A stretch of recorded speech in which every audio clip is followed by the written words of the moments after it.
Kita tuh punya 3 wajah. Wajah yang disampaikan, ditunjukkan kepada masyarakat, wajah yang ditunjukkan kepada keluarga, dan wajah yang hanya kita tahu sendiri, wajah kita yang asli. Itu mirip sudut pandangnya seperti itu. Itu kalimat yang sangat berguna menurut saya. Karena kemudian mendorong kita untuk melihat pada fungsi. Peran kan ngomong pada fungsi. Peran kita pada konstelasi ini seperti apa sih? Kita hanya bisa ngomong gini, peran kita adalah memecahkan masalah yang bisa kita definisikan. Kalau Anda nggak bisa mendefinisikan masalah, berarti peran Anda bukan pada masalah tersebut. Sederhananya gitu aja saya melihat itu. Bahwa tidak semua orang dewasa, saya sangat setuju. Semua orang punya kanak-kanaknya pasti. Semua orang punya kanak-kanaknya. Kalaupun tidak sadar, bawah sadar pasti. Ini aja, proof, bukti aja. Kebiasaan dari kecil yang Anda nggak pernah bisa hilang. Anda kalau mandi mana dulu yang disabun? Tangan. Tangan dulu. Ada yang dadanya dulu. Ada kepalanya dulu. Kepala temannya ada pantatnya dulu. Pertanyaan saya, keputusan itu pernahkah Anda putuskan dalam hidup Anda? Enggak. Enggak ya. Berarti pakai mandi-mandi aja gitu ya. Dari mana itu? Itu kan dari masa kecil Anda yang Anda bawa sampai besar. Itu yang kelihatan. Kalau Anda cebok pakai tangan kanan atau kiri? Kanan. Kiri dong. Tangan kiri. Oke, pertanyaan berikutnya, tangan kirinya di depan atau di belakang? Di belakang. Ini 2 mazhab ini beda ini. Ada 2 mazhab yang berbeda yang nggak saling tahu satu sama lain karena Anda tidak pernah mengkonfirmasi sama yang lain. Oh, gimana sih beolmu? Nggak pernah. Iya. Biasanya ada yang depan, ada yang belakang. Ini dua-duanya nggak tahu mazhabnya yang mana ini. Tapi itu kita bawa dari kecil tanpa kita memutuskan, betul nggak? Iya, benar. Jadi semua orang punya kok masa kecil yang kita bawa, trauma-trauma masa kecil. Kalau kita ngomong, Anda psikologi, Anda apa disiplinnya? Psikologi. Jurusannya. Oh, bahasa Inggris. Hah? Sastra. Saya cari quote yang itu apa yang Mark Twain biasanya. Bentar lah.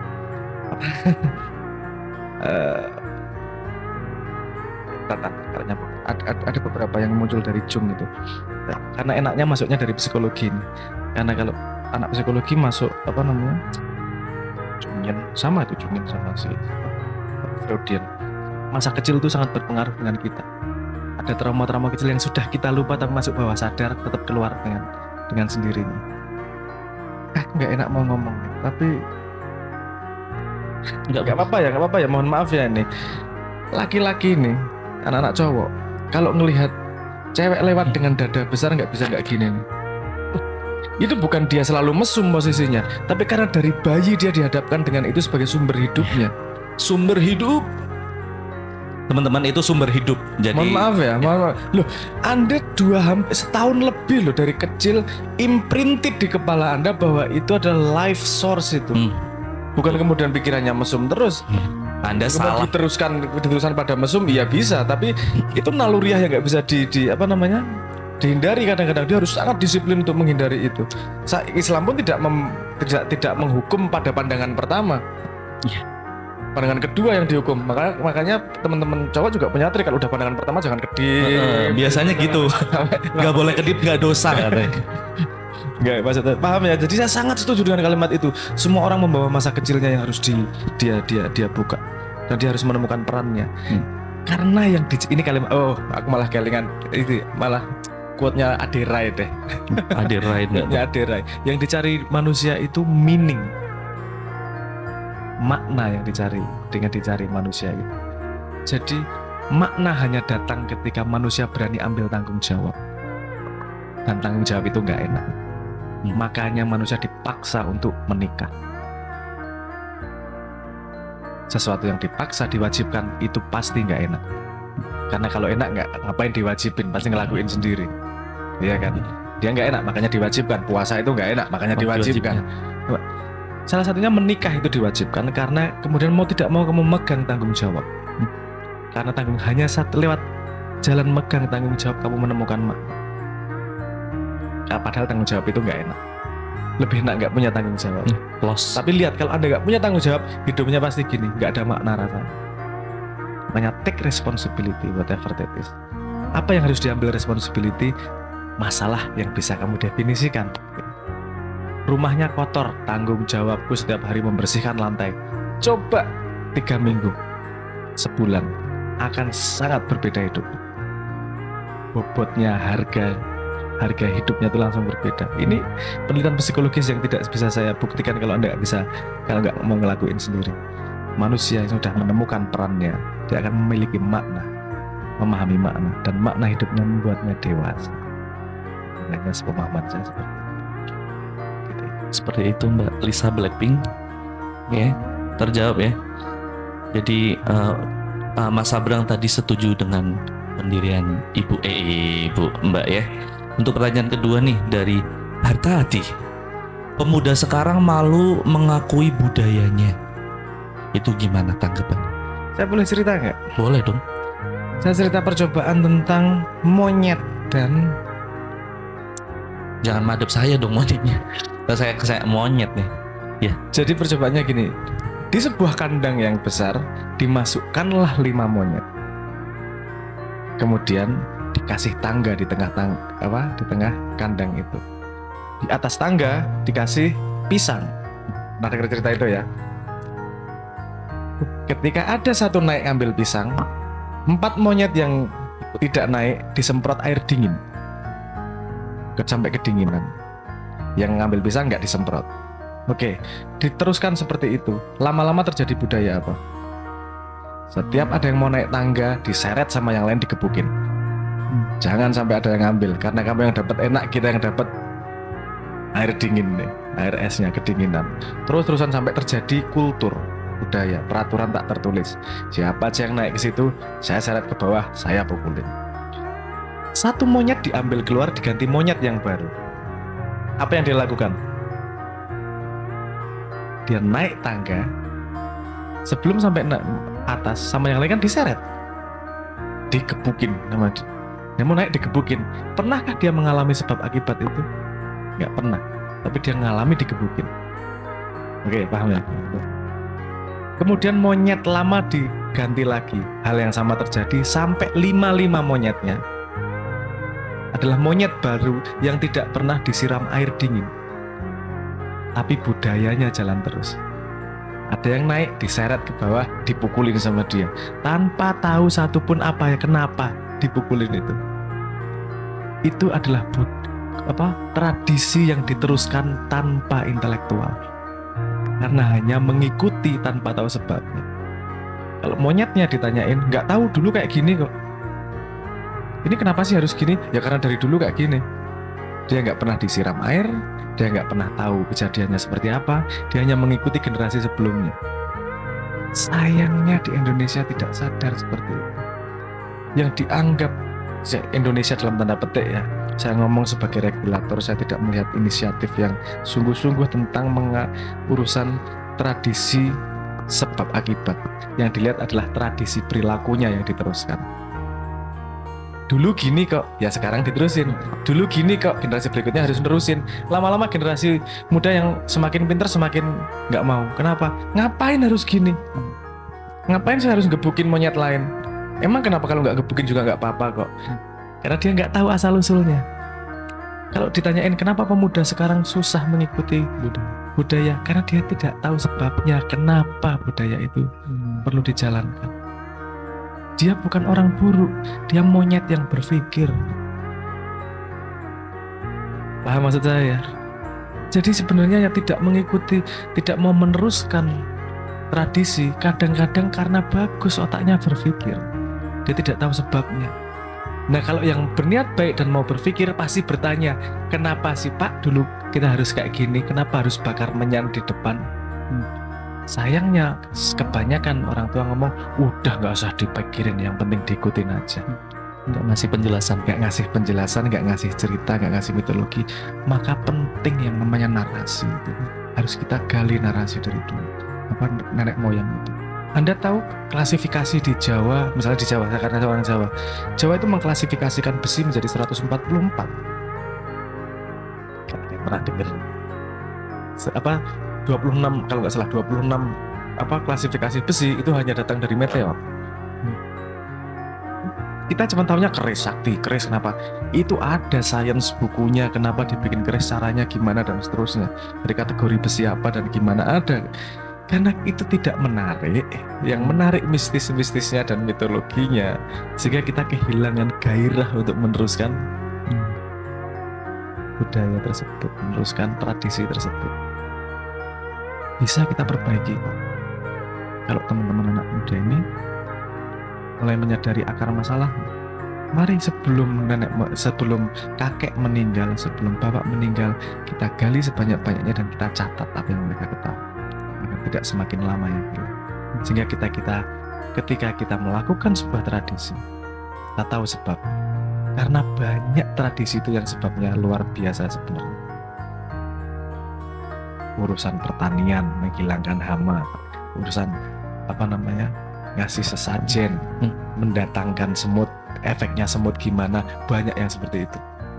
Yang karena kita tidak tahu, kita menganggap itu selesai pada syirik. Orang yang ngomong syirik dengan mudah itu orang yang tidak mau belajar, tapi senang menyalah. Tradisi segitu panjang pasti ada sebabnya dan ada manfaatnya. Karena tidak mungkin manusia melakukan hal sesuatu yang tidak ada manfaatnya. Wes lah. Kalau nggak ada manfaatnya pasti cepat lupa. Kamu pelajaran matematika kalau nggak dipakai cepat lupa. Pelajaran kalau nggak dipakai, ya kalau dipakai ingat nanti pasti. Ada momen pencerahan, lihat nih, momen pencerahan terhadap ilmu itu ketika selesai ujian, bener ya? Selesai ujian nggak bisa jawab, Anda lihat jawabannya, oh ternyata gini, itu tercerahkan. Bener nggak? Pernah ngalami gitu nggak? Justru Anda paham ketika selesai ujian. Iya. Tahu salahnya di mana? Tahu salahnya, bener. Pernah mengalami gitu. Karena itu proses cara berpikir manusia. Ilmu itu akan nempel ketika dia berguna. Guru paling hebat, guru paling baik adalah yang namanya pengalaman. Pengalaman itu bukan pelajaran terus ujian. Pengalaman itu ujian dulu baru pelajaran di belakangnya. Proses alaminya seperti itu. Dan kita biasa mengambil hikmah ketika ada kejadian buruk. Itu artinya ilmunya diambil. Kalau kejadian baik lupa ngambil hikmah. Oke ya, tentang tradisi itu tadi ya. Satu lagi tadi apa? Kayaknya ada dua kok. Oh ya, Muda ini tidak mau melakukan tradisi dan budaya apa yang satunya? Naik gunung. Jadi bukan sih. Apa sebelum naik gunung? Mbaknya ini tadi anak muda yang tidak mau. Nah itu yang tadi. Melakukan tradisi. Satu lagi ada dua poin tadi. Budaya sudah tidak mau mengakui budayanya itu. Yang tadi itu. Sudah tidak mau mengakui budayanya. Identifikasi diri, Pak. Gini. Ini belum populer di Indonesia narasinya, tapi Anda coba cari Identity 3.0. Identity 3.0 itu konsep identitas yang terus berkembang dengan perkembangan zaman. Identitas itu aslinya kamu yang ngasih sama Tuhan, dah selesai. Nggak ada yang bisa ngapa-ngapain, nggak ada nama, orang lain anonim, dah kamu sama Tuhan, titik. Setelah itu berkembang, kamu kawin dengan institusi keluarga, keluar yang namanya nama. Kalau Tuhan ngelahirin kamu nggak kasih nama, yang kasih nama siapa? Orang tua, bapak. Kalau kemudian kamu yang sudah punya nama ini kawin dengan institusi universitas, punyanya kartu mahasiswa. Kalau udah kawin diakui oleh institusi negara, jadinya KTP. Tapi aslimu bukan itu loh, itu wajah-wajah loh. Nah kadang-kadang si anak tidak mau diasosiasikan dengan institusi kultural di mana dia tinggal, karena tidak ada refleksi positif di situ. Ngapain aku jadi orang itu? Orang impactnya juga nggak bagus kok. Nggak mau aku terlibat di situ. Paham maksud saya? Padahal kita sangat senang dengan budaya identitas. Pakai nama. Aku orang NU, aku orang Muhammadiyah, aku orang PKI, aku orang PKS, whatever. Tapi lupa ketika menanggung sebuah identitas, semua yang dilakukan akan terrefleksi pada identitas tersebut. Nah, tanggung jawab itu yang sering dilupakan. Ini efek rangkaiannya, generasi berikutnya akan malu ikut identitas tersebut. Paham maksud saya? Ya ini fakta yang tidak mudah juga untuk kita hadapi. Tapi nggak perlu didorong. Ini nggak ada yang mendorong Anda ikut budaya K-pop toh. Tapi semua ada yang di sini ARMY di sini ada. Ya saya yakin ada di sini ARMY. Saya adalah identitas saya BTS nih. diambil. Kenapa? Karena memang ada fungsionalnya. Gak bisa didorong pakai kognitif aja. Saya hanya berharap para pemimpin kita cukup cerdas untuk berpikir hal-hal seperti itu agar kita bisa menata ke depannya. Oke. Yang terakhir tadi ini ada punya masalah nih, orang punya masalah tapi memutuskan nggak menyelesaikan tapi naik gunung. Mungkin gini sih, mungkin sebelum menyelesaikan masalah dia naik gunung dulu gitu. Dia nggak nyelesain masalah itu malah naik gunung. Mungkin dia lari dari masalah atau mencoba untuk menjauh dulu dari masalah itu untuk mencari solusi. Mungkin seperti itu kali. Ya nggak apa-apa Mas, Anda mau naik gunung, Anda mau naik bajai, naik becak, mau nyemplung sungai, mau. Tapi jangan kayak itu, jangan kayak apa? Siapa? Burung unta itu loh. Oh, yang kalau ada ancaman, kepalanya dimasukin ke tanah. Seolah-olah masalahnya nggak kelihatan dan selesai. Masalahnya nggak hilang dengan kamu tidak melihatnya, kan gitu. Susah masalah ya dihadepin. Bahwa belum mau ngadepin sekarang, yo nggak apa-apa. Naik gunung dulu. Santai aja. Mungkin yang nagih Anda debt kolektornya kan jadi bingung kan. Wah, naik gunung nih, debt kolektornya jauh nih misalnya gitu. Mungkin itu bagian dari solusi juga. Banyak kok yang mencoba menemukan solusi dengan cara yang berbeda-beda. Karena semua orang diciptakan unik dan semua orang punya hadiahnya yang dibagi kepada yang lain. Kan saya pernah ngobrol di salah satu podcast itu. Semua orang punya hadiah kok. Temukan hadiahmu dan bagi kepada teman yang pinter naik gunung, bagi hadiah naik gunung. Jadi duit lama-lama, entah jadi guide atau bikin produk naik gunung. Kan gitu. Ada pasti. Kalau kamu memang bener-bener passionmu di situ. Passion itu apa? Sorry. Passion itu asal katanya passio. Passio itu artinya penderitaan. Coba dilihat di kamus. Itu koneikrik passio artinya. Asal katanya. Asal artinya penderitaan. Passion adalah sesuatu yang kamu bersedia menderita untuknya. Mendapatkan itu. Naik gunung emang senang, menderita. Tapi yang hobi naik gunung mau menderita. Ada yang hobi mancing. Mancing malam-malam harus berangkat jam 1, pulang-pulang ribut sama istri, kalau nggak dapat apa-apa disemprotin, besok diulangin lagi. Itu penderitaan, dia bersedia menderita demi passion. Mancing itu passion. Jadi passion itu bukan keenaan, passion itu bersedia menderita untuk something. Nah kalau passionnya naik gunung, ya udah naik gunung, kamu bersedia menderita untuk itu kok. Saya sendiri misalnya saya mencoba menikmati naik gunung, saya mencoba 3 kali dan 3 kalinya menyesal saya semangat naik gunung sampai di atas malam pertama, ngapain saya kesini ya Allah, susah banget nyampe banyak gitu. Oke, mungkin yang kemarin saya belum menemukan nih, saya coba lagi, naik lagi, ngapain 3 kali terus ya udah, berarti itu bukan passion, yang saya sukai. Begitu juga dengan mancing itu saya nggak paham, orang seneng mancing yo. Dia berusaha mendapatkan ikan tanpa bisa usaha apapun kan gitu. Diem ya Allah, ya begini. Ya Allah berikan ikan yang besar. Bisa gimanain kayak dan seterusnya. Saya mencoba juga 3 kali saya nggak bisa menikmati ini, saya ngapain? Nggak sabar. Gini. Tapi saya ada temen, saya agak melebar sedikit ini cerita pengalaman. Terus kemudian saya menemukan teman yang sangat passionnya memancing. Bisa Mas, itu ada usahanya. Kamu ngelempar ke kanan atau ke kiri, itu ngelihat istrimu ketika berangkat. Oke. Kalau itu berangkat menyelesaikan sekali. Ke kanan kamu lempar ke kanan, kalau ke kiri kamu lempar ke kiri. Serius. Kalau melumah ya nggak usah berangkat kan. Ya oke. Yang paling ada lagi yang paling menakjubkan. Dia bilang gini, ada kalau saya bikin umpan pasti dimakan ikan dimanapun tempatnya.